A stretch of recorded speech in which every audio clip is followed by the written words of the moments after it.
बहुत पहले की बात है। चाइना के नॉर्थ प्रोविंस में 3 भिक्षु रहा करते थे। उनके बारे में कोई कुछ नहीं जानता है, क्योंकि वो कभी किसी को कुछ बताते नहीं थे। उन्हें सिर्फ 3 हंसने वाले भिक्षुओं के नाम से लोग पहचानते थे। वो जहां भी जाते वहां सिर्फ हंसते थे। वो किसी भी गांव में जाते, बाजार के बीचों बीच खड़े हो जाते और हंसना शुरू कर देते। वो पूरी संपूर्णता के साथ हंसते थे। धीरे धीरे अचानक लोगों का ध्यान उनकी ओर खींचा चला जाता था और लोग भी उन्हें देखकर हंसने लगते।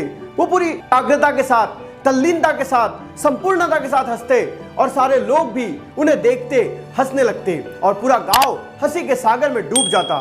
उसके बाद वो दूसरे गांव में चले जाते। वो कुछ बोलते नहीं थे, ना कुछ कहते थे, ना कोई उपदेश देते थे, ना कोई शिक्षा देते थे। फिर भी लोग अपना दर्द भुलाकर हंसी के सागर में डूब जाया करते थे। इससे पहले चाइना में ऐसा कभी नहीं हुआ था कि कोई बिना बोले आनंद का सागर फैला दे, सारे लोगों को इतनी खुशी दे दे। और ये 3 लफिंग मॉन्क्स के नाम से पूरे चाइना में प्रसिद्ध हो चुके थे। लोग इन्हें प्यार करते, सम्मान देते और ये जहां भी जाते लोग इन्हें आना पसंद करते। लोग इन्हें बहुत पसंद करते और लोगों को आनंद ही आनंद मिलता। वो चाइना के हर गांव में जाकर खुशियां फैलाया करते थे। कोई उनसे उनका नाम पूछता था तो सिर्फ हंसते थे। इसलिए पूरे चाइना में उन्हें 3 लफिंग मॉन्क्स के नाम से पहचाना जाने लगा था। पूरे गांव में इस प्रकार से खुशी बांटते हुए वो आगे बढ़ते रहे और जब भी उनसे कोई पूछता कि तुम क्यों हंसते हो तो वो नहीं बताते। ऐसा लगता था जैसे उन्होंने ब्रह्मांड के मजाक को समझ लिया है, जैसे उन्होंने ईश्वर के मजाक को समझ लिया है। इसलिए वो दिन रात हंसते रहते और लोगों को भी हंसाते रहते। इस प्रकार से हंसियां बांटते हुए वो एक बुढ़े होते चले गए। एक बार वो एक गांव में गए। उस गांव में वो खुशियां बांट रहे थे और उस गांव के लोग भी बहुत प्रसन्न थे। लेकिन उसी दिन अचानक रात में उन 3 भिक्षुओं में से एक भिक्षु की मौत हो जाती है और सारा गांव स्तब्ध हो जाता है। गांव वाले सोचते हैं कि ये भिक्षु कभी रोए नहीं, आज इन्हें रोते हुए देखने मिलेगा। और जब गांव वाले उस भिक्षुओं के पास गए तो उन्होंने देखा कि उनका भिक्षु दोस्त मरा पड़ा है और वो दोनों भिक्षु उस भिक्षु के शव के पास जोर जोर से हंस रहे हैं। ये देख गांव वाले अचंभित हो गए। तब गांव के कुछ बड़े बुजुर्गों ने उनसे कहा कि तुम्हारा दोस्त तुम्हें छोड़कर जा चुका है, उसके मृत्यु पर ऐसे हंसा नहीं करते।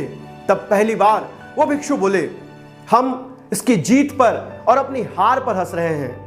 हम हमेशा सोचा करते थे कि हम में से पहले कौन मरेगा और आज इसने सबसे पहले मरकर हमें हरा दिया है, इसलिए हम हंस रहे हैं। इतने दिनों तक हम लोग साथ में रहे, गांव गांव में खुशियां बांटी और उस साथ के लिए हम हंस रहे हैं। हम अंतिम समय में इस व्यक्ति को रोते हुए कैसे विदाई दे सकते हैं? ऐसा कहकर वो और जोर जोर से हंसने लगे।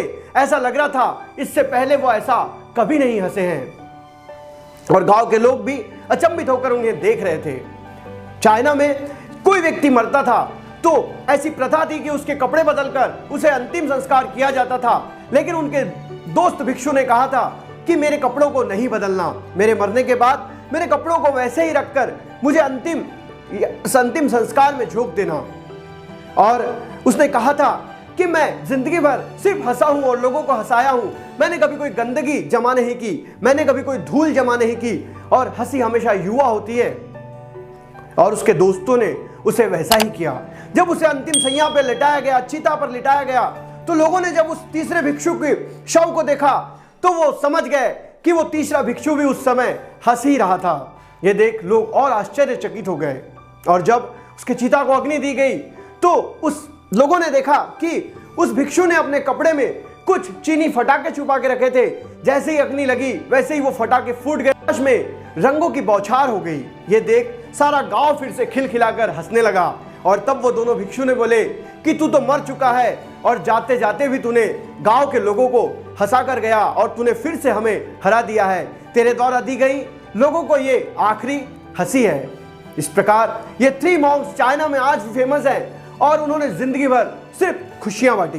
दोस्तों, अगर ये कहानी अच्छी लगी है तो वीडियो को लाइक करें, चैनल को सब्सक्राइब करें, साथ ही साथ बेल आइकॉन को हिट करें ताकि आने वाले वीडियोस की नोटिफिकेशन आपको सबसे पहले मिल सके। मैं इस चैनल पर रोज सुबह 7 बजे एक नई कहानी के साथ आता हूं। तब तक के लिए अलविदा, जय हिंद, वंदे मातरम।